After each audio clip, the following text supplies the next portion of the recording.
On this episode of the Massive Agent Podcast, we're talking all about Snapchat. I know, Snapchat, it's not dead. It's still around. It's still powerful. I'm going to tell you how I've used Snapchat to sell more homes. The Massive Agent Podcast, with lead generation tips and strategies to get you more leads and sell more homes. I love to buy houses. I like to sell houses. It takes brass balls to sell real estate. Wait a minute. The leads are weak. You're weak. I've had better. Oh, have I got your attention now? Here's your host, Dustin Brohm. Hey, what is up, Massive Agents? How's it going today? Welcome to episode number 7. I'm so glad to be here. This is near and dear to me because this totally changed the game for me in so many ways, and I'm excited to talk about it. We're going to talk about Snapchat today, guys. Now, real quick, because there's only a few more weeks left of February, I want to make sure you guys get in on this. Have you heard about our $100 Amazon gift card giveaway? Pretty easy to enter. All you have to do, hook us up with a review on iTunes and or share a link to this podcast in another real estate Facebook group. Basically, share the love, help us get some exposure, help us out, and in return, we're going to enter you into a contest to win a $100 Amazon gift card. Man, $100 can go a long way. It really can, especially on Amazon. Now, like I said, this contest expires at the end of February. To enter, this is crucial.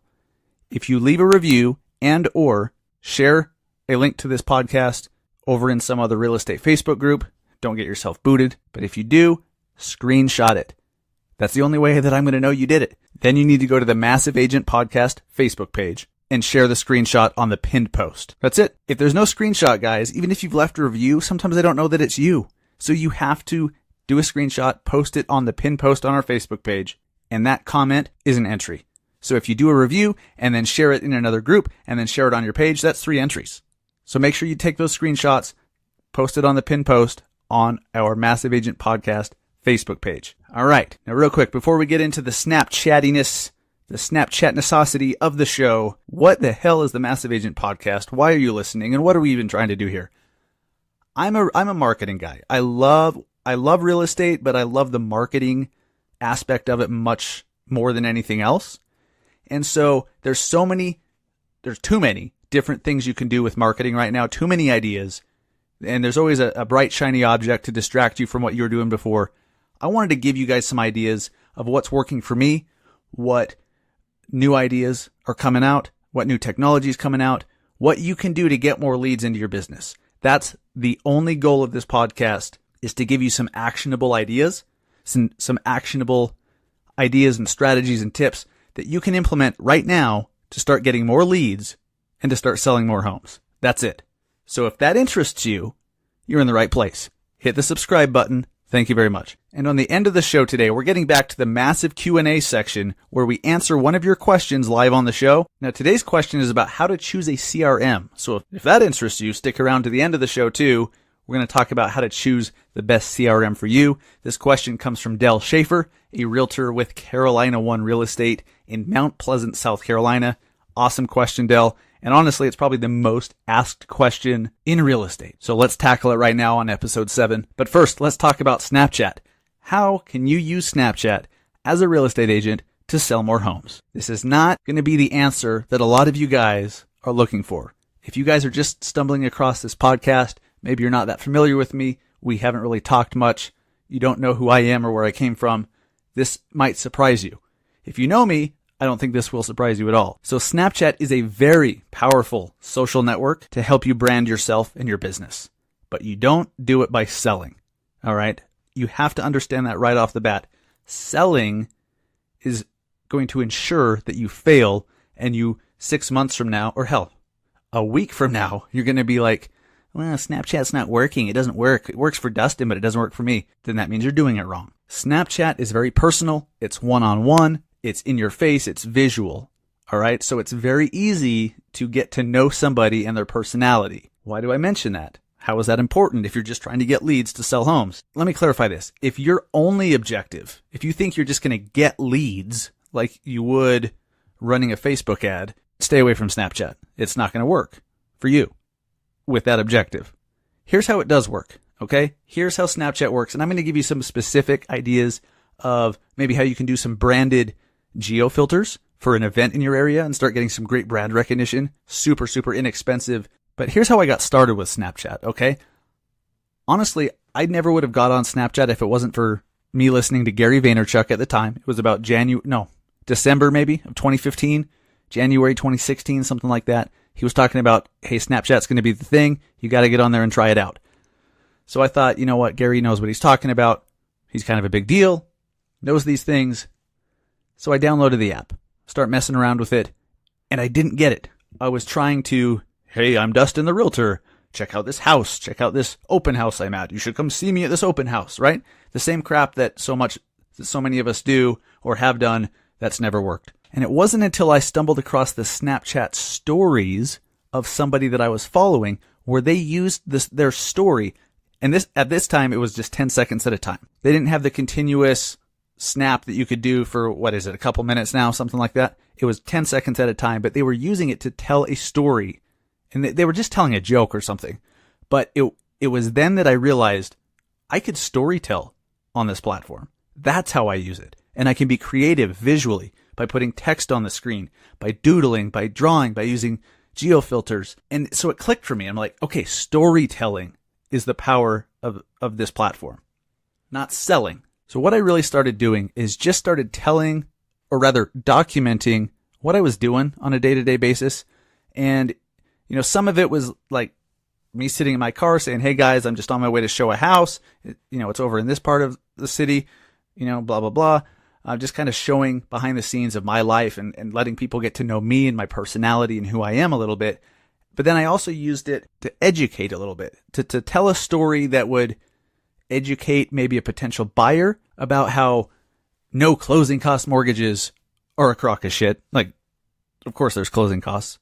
You just wrap them into your interest rate. You're going to pay, nobody's going to do a loan for free for you, right? You're going to pay closing costs. So I just explained how it works. And then I talk about Zillow and why Zillow sucks so bad if you're trying to figure out how much your home is worth. And I explained why. And so I started telling these stories with some context, and people got to hear it from me. They got to see my face, see the expressions on my face, get to know my personality. Now what started happening was twofold. So first, every once in a while, if I had a really good quote unquote educational rant, as I called them, I would download it from Snapchat.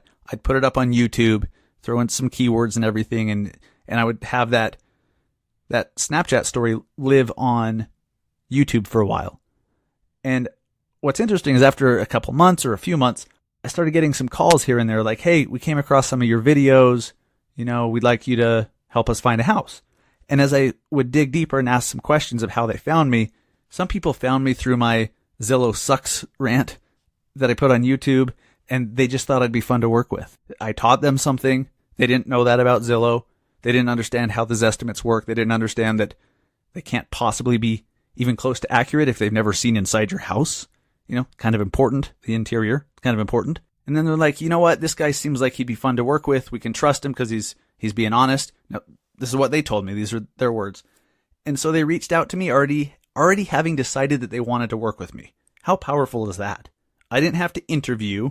They just knew because they already saw me, got to know me. That's the power of Snapchat. And by the way, you can't really get that on other platforms. Instagram stories comes pretty close, but there's something about Snapchat that you just get to know somebody for who they are. I don't know what it is about Snapchat. There's just something extra that Instagram stories doesn't have that you can't find anywhere else. And that's super powerful. So as I started getting a few calls here and there and got some actual clients at the same time, I started getting a big following of other real estate agents from all around the world, most in the US, but some from Australia, Canada, the UK. And that was really interesting to me. At that same time, I also started reaching out to major real estate publications like Inman, like RAS Media, and a few others. And I wrote an article about why I'm using Snapchat as a real estate agent. And again, this is the very beginning of 2016. This is when Snapchat was just getting big in the marketing world. And so I wrote these articles. I reached out to Inman. I reached out to RAS Media. And I said, hey, here's this article I wrote on Snapchat for real estate. Would you publish it? And they're both like, yep, we'll publish it. And so that was crazy.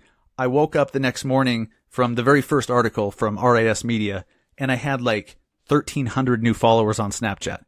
Now on Snap, it doesn't tell you how many followers you have, but I kind of counted through and I'm like, okay, there's this many. It was crazy. I had over 1,000 new followers and they 98% real estate agents. So through those articles and through this content I was putting out about how other people can use Snapchat as a real estate agent, I started getting other realtors following me. And what that taught me was the power of networking with other agents. I have, ever since I started doing that and embraced the fact that other realtors were following me, I've never received more referral business in my career than over the last 2 years. It's crazy.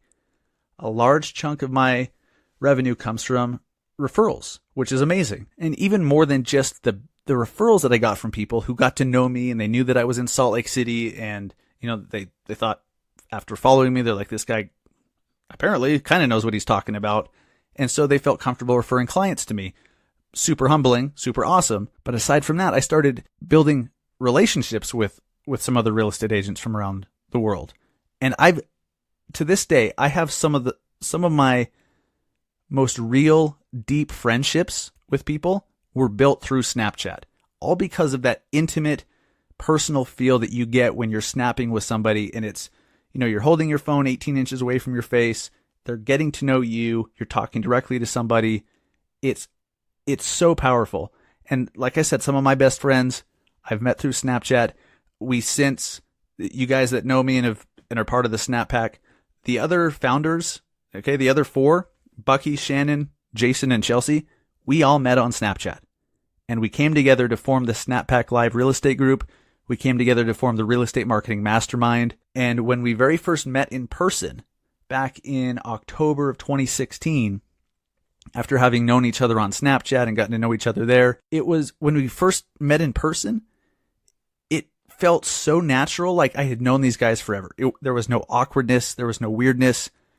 And, when you meet somebody for the first time and a lot of times you're like, oh, they're different in this way. They're different. These guys were exactly the way I thought they were because Snapchat exposes your real personality over time. And so it's like we met in person. We hit the ground running. We knew each other. We were comfortable. And that right there showed me just how special Snapchat is and how underestimated Snapchat is for building relationships.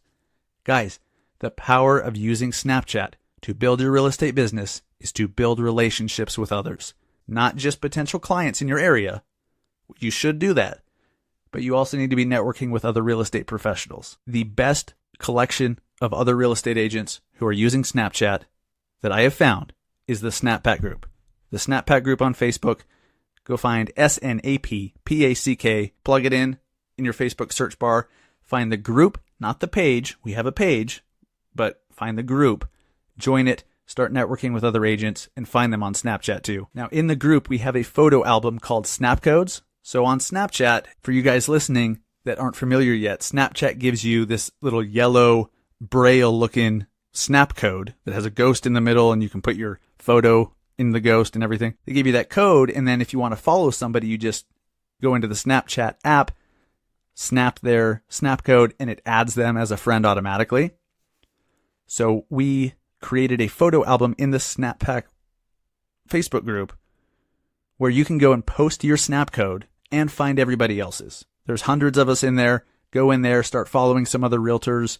You can see where they're from and everything, and just start networking, and make sure you post your snap code in the photo album only. Please don't post it as a regular post in the group. It belongs in the photo album, but that's a great way to get other real estate peeps to follow you too. Now, I'm trying to like distill and sum up two years worth of my Snapchat experience into this one, 30-minute-ish podcast. It's going to be super tough. I know there's things I'm going to leave out. I'm going to talk about the most important things. Guys, one of my best friends, Chelsea Pites, she's one of the founders of the Snap Pack group that I talked about that we met on Snapchat. She just wrote one of the most amazing books on Snapchat that I think I could imagine. It's so detailed, it's so in-depth, and so concise too at the same time. She has a way with words. She is the Snapchat expert of the real estate industry for sure, if not the marketing world. So she has a book. It's out on Amazon. It's called Talking in Pictures. Go to Amazon, search Chelsea Pites or Talking in Pictures. Find her book. You can't miss it. It's just a bright yellow cover. If you want to learn more about Snapchat and how to use it, not just in your real estate business, but just in general and how powerful it is, get the book. If you guys don't want to go searching around, and if you want to find everything that I recommend that's on Amazon, just go to my influencer store on Amazon. I have my own store. The link to that is amazon.com/shop/Dustin Brohm. Go there. All the products I recommend, whether they're related to marketing or not, I put them in the store. You can buy them directly from there. Chelsea's book's in there. A lot of my podcasting equipment that I recommend and that I use is in there. A few other things, some gadgets, some gizmos that I like. So check out my Amazon influencer store. Again, that's amazon.com/shop/Dustin Brohm. I'll put a link to that somewhere on the Massive Agent Podcast Facebook page too. Okay, and like I said, with Snapchat, there's so much, it's such a different language, a different culture, if you will. You really have to you have to download the app. You have to start messing around with it. And the learning curve is much bigger than it is with any other social network. It might take you a month before you really get it, but give yourself that time. Don't give up after a week. If it makes no sense after 2 weeks, just keep messing around with it. Watch some more YouTube videos. I did a YouTube video a year or so ago. If you search for Snapchat for real estate, it's one of the top ones. I know the National Association of Realtors embedded it in one of their Snapchat articles for agents to use, but you can find that. And honestly, there's much better videos than mine out there. Just go to YouTube and search Snapchat for real estate. That'll bring you up to speed quite a bit on how to use it and reinforce some of what I'm talking about here and even go in more depth. Now, I promised you some actionable things that you can do right now to start building brand recognition, start getting exposure on Snapchat.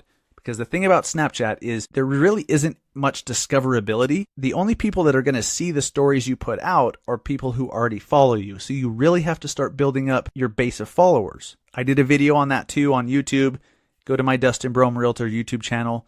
That one's on there too. How to get more Snapchat followers or something like that is the title. But if you don't have that many followers, hardly anyone's going to see you unless they're searching for, if you're in Salt Lake, they're going to search Salt Lake City. Maybe they'll come across your content somehow if it shows up in the search. But another thing you can do is you can create your own custom branded geofilter. This is what's unique to Snapchat, or at least it was until Instagram ripped it off. Instagram copied a lot of the great features that made Snapchat what it is. I still don't think Instagram's geofilters even come close to Snapchat's. Snapchat's geofilters are cool. What they are is if you're in certain areas, certain cities, a filter that you can swipe onto your screen, onto your snap after you've done a video or a photo snap. In the edit screen, you can swipe right or left, and any geofilters in your area will show up. So if you're in Salt Lake City, if you're downtown, maybe 3 or 4 different cool designs with Salt Lake show up. Then if you go to a different suburb, those Salt Lake ones don't show up anymore. That suburb's name does. Okay, maybe you travel over to Seattle. Seattle's going to have geofilters in certain parts of town that you can't see anywhere else. And those are neighborhood geofilters. You can also do custom branded geofilters. These are ones that you pay for, but you can put whatever you want on it for the most part. And when I say you can put anything you want on it, you can put anything you want on it except for a URL and except for a phone number and except for a hashtag. So you have to get creative. And I know that's kind of frustrating. You're like, well, how is anybody ever going to find me if I can't put my URL or my phone number? Well, you have to get creative. Okay. So what I've done, and in Chelsea's book that I talked about, Talking in Pictures, it was super cool. She took some screenshots of a geofilter that I did in my town and showed an example of it and showed the numbers behind it. Now with these custom geofilters, you could use them if you have a new listing and you just want to impress the seller, and you can draw a geo fence around a certain area. You can say, I want this to run from 9 a.m. to 5 p.m. on this day, or I want it to run indefinitely for 2 weeks or whatever. Just know that it's going to be more expensive the larger the area you want it shown in, and the time that it's running for all factor into how much that geofilter costs to run. Now you have to design it graphically first. You could do that in Canva. You can hire a graphic designer. You could have someone on Fiverr do it. You could design it yourself on Snapchat.com if you want. And to be totally honest, I did all my geofilters myself in Canva. I just, I figured it out. It worked for me. I know it won't work for everybody, but that's what I personally did. So you could do it like a cartoony picture of your new listing and put, now for sale or whatever. You just can't put the address. You can't put a URL, whatever. But you can run that around a new listing. Maybe you do it on an open house day. It might cost you $5.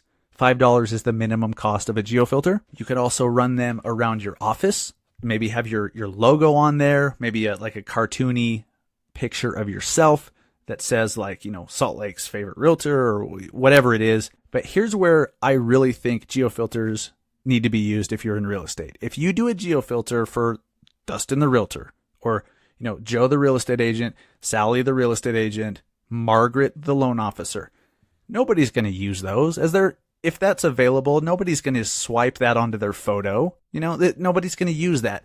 They might see it, which there's some value there, but where the real power is for somebody to see your geofilter and use it. Because if they use it, then that means all of their followers are going to see your geofilter on that person's snap. So what I've done, because we're short on time, I'll tell you where I had the most success. And by the way, in the Snap Pack Live real estate group, there's a photo album where we do screenshots of these geofilters and the results of them that show the breakdown of what our budget was, how many views we got, how many impressions we got, how many people used it, all those numbers. There's screenshots in the Snap Pack group in a photo album. So go find those in the group. My best geofilter was, there were two of them. So the first one the big college football game in town was Utah BYU. That's the biggest rivalry in the state of Utah by far. And so I'm like, I want to do a geofilter. I want it to say Go Utes. I want to have my Search Salt Lake logo on it. See, clever. It says Search Salt Lake, but there's no URL or anything. So if somebody got curious, they're going to Google Search Salt Lake and they'll find me. That's how you get around not having a URL on the geofilter. But I wondered how much it would cost to put it around the whole stadium for the game. Yeah, it was like $40,000 or something. Maybe it was $25,000. And that just doesn't fly for me. So I had to get creative. I thought, okay, where else can I take advantage of people watching the game, but not actually at the game itself? And I thought, people tailgate before the game, don't they? And that's not in the stadium. It's just outside of it. So I realized I could do the exact same design of a geofilter. I did Go Utes because it was at Utah's stadium that one game. I did Go Utes.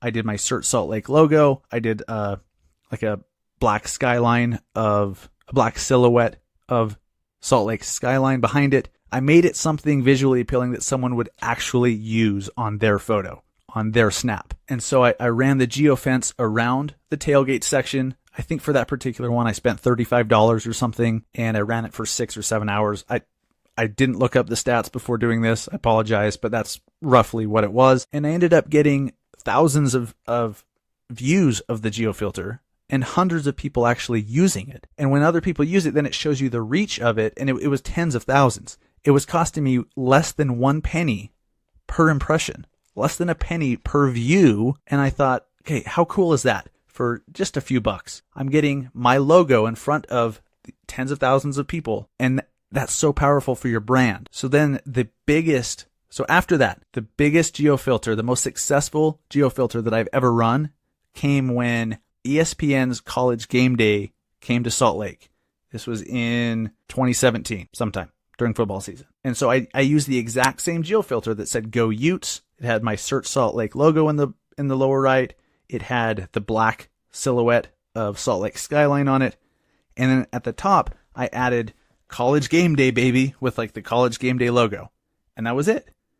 And I ran that around the part of campus where they were doing College Game Day because I knew it was just a high concentration of college kids and Utah fans. And so I ran it around there and I ran it for hours. I had absolutely monster results with that. So I spent a total of $70. I got 21,157 people to see the geofilter, and almost 500 people actually used it on their snaps. How cool is that? For $70.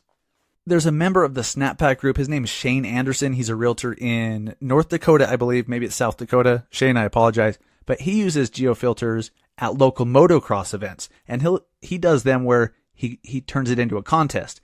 He says, hey, if you use my geofilter at this event, take a screenshot of it, send it to me, enter to win a contest. And so he does giveaways that way. He gains followers that way. And he's had a ton of success with that too. And he's getting all these views and impressions for less than a penny each also. So Snapchat Geofilters is a great opportunity to get cheap impressions and cheap eyeballs on your brand. There's so many more things we can talk about.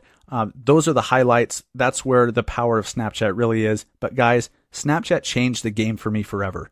It opened me up to a whole network of other real estate professionals from all around the world, which led me to speaking gigs, which led me to being published in a bunch of different publications, which brought referral business, which brought friendships and relationships with others. I mean, hell, Chelsea was kind enough to mention me in her Talking in Pictures book. That's super cool.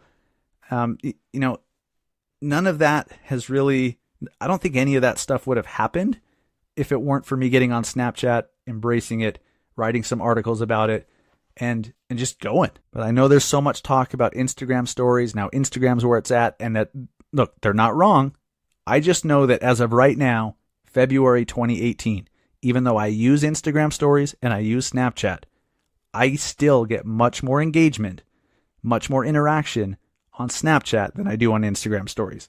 And as long as that's still the case, I can't turn my back on Snapchat. Engagement is what it's all about. That's what matters. Not how many followers you have, but how many people are actually engaging with you on a regular basis. That's what shows you which platform you should be on and which one you shouldn't be. Hopefully that was helpful, guys. We'll talk more about Snapchat in future episodes. I'm just trying to pack as much as I can in now in this one episode. And we have to get to the massive Q&A. I promised you at the beginning, we're going to talk about CRMs. So today's question for the massive Q&A section, thank you, Del Schaefer, realtor with Carolina One Real Estate in Mount Pleasant, South Carolina. He says, how do you choose a CRM? How do you know what features to pick and what's important? How do you pick the best CRM? Now, there's no perfect way to do this, okay? Honestly, I know you've probably heard this before, but this is so true. I'll give you some of my opinions on it and why I chose the CRM I did, but there's no perfect CRM. And even if you're using an Excel spreadsheet as a CRM, if you are using it and it helps you stay on top of your leads and keeps you up to date on when to contact them and reminds you when to contact them, and ideally it has drip campaigns and whatnot to reach out to them for you. If your CRM has that, perfect. The best CRM is the one that you're actually going to use and that doesn't charge a fortune to do it. Now, with that said, I know like that's the real answer, but I want to dive a little deeper and be a little bit more helpful than just saying whichever one you use is fine. I mean, like literally actually use. Like if you actually use all the features of it and you do it continuously and consistently, that's the right CRM. I chose LionDesk. Reason being, I wanted something that gave me more flexibility in the drip campaigns. So LionDesk, they lack a lot of features on the transaction management side of things, tracking your deals, that kind of stuff. I know that they're working on it and they're supposed to be releasing a bunch of new transaction management stuff in the next couple months. But right now, that part sucks. Where LionDesk got me is that it's only like $20 a month, something like that. And even though it's not the most user-friendly, it makes sense to me and it gives me so many options for drip campaigns. With LionDesk, I can of course keep track of all my contacts. I can set reminders. I can set task lists of when to follow up with them and how to do it. And if I get one of these contacts under contract, I can create a task list to collect earnest money, do this, do that. You can do that. I know most CRMs have that, but the drip campaigns are key. With LionDesk, you can send an email, a video email, very, very, very, very similar to BombBomb. And you can also send text messages and video text messages from a local number. That's what sold me on LionDesk.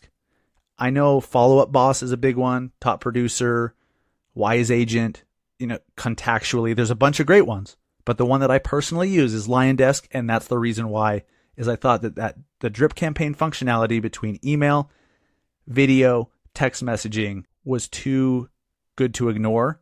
Before that, I was using Realty Juggler. And guys, Realty Juggler, even though it's super cheap, is amazing. Like that's a great CRM. If you need a good CRM, you don't know what to do, you're tired of analysis paralysis of comparing all these CRMs, look at Realty Juggler. It's like $100 a year. It's a great value. They do have some pretty good transaction management stuff, so you can stay on top of your deals and track income and expenses and stuff. Realty Juggler is great. So Dell, that's what I look for in a CRM. Now, if you're looking for something that has like a great mobile app, even though LionDesk does have one, it's still not the most user-friendly. You know, if a mobile app is super important to you and just being very user-friendly and having a great user interface, you might want to not look at LionDesk right now. I've heard Follow Up Boss is great with user-friendliness. You also want to keep cost in mind. Here's what you really need to know, guys. For Dell and anybody else listening, you need to find out what you want the CRM to do. If it's just to keep your contacts, to manage your contacts and remind you to contact people every now and then, almost anything can do that. You don't need a big expensive one, but you've got to know what you want it to do. That's why I chose LionDesk, is because the drip campaigns and having the video text messaging and video email was important to me. That's why I chose them. So know what you want it to do first and then find the one that fits. Hope that helps, Dell, my man. Thanks for the question. Absolutely fantastic question. I'm sure I'll be asked about 37 more times this week. What is the best CRM?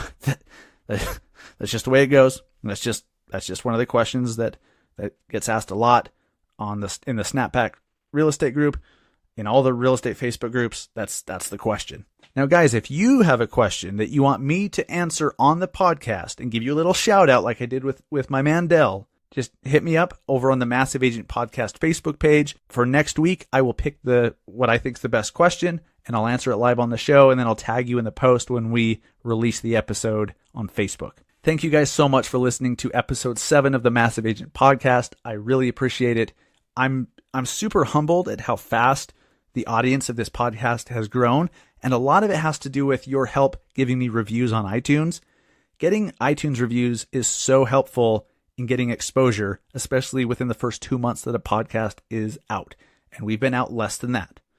We've been out about a month now. So if you haven't yet, if you're new to us, but you're finding some value here with this podcast, it would be so helpful to me in this podcast if you would go to iTunes or Stitcher or Google Play or wherever you're listening to the podcast and leave us a review. Leave us an honest review. And remember, like I said at the beginning of the episode, screenshot the review, go to our Facebook page, and post that screenshot, and you'll be entered to win a $100 Amazon gift card at the end of February. We'll randomly pick one of you guys just to say thank you for helping us out with the reviews. And of course, if you heard episode 6, the last episode about chatbots, if you want to check out how that chatbot works, go to my Dustin Brohm Salt Lake's Favorite Realtor Facebook page. Check out the chatbot. There's an option there for Massive Agent Listener. If you click that, it's going to immediately send you in Messenger the link to Kelvin Krupiak's article that shows you step-by-step how to set up the chatbot. The last episode 6, was a monster, by far the most downloaded episode we've had so far. Hopefully this one is even better, but that's a pretty awesome topic. So if you're finding this is your very first episode, go back to episode 6. It's a good one, all about messenger chatbots. Guys, thank you so much for listening. I love doing this podcast. I love reaching out, and I love the feedback that I get from you. I hope you have an awesome day. Massive Agents, go out and sell some more houses.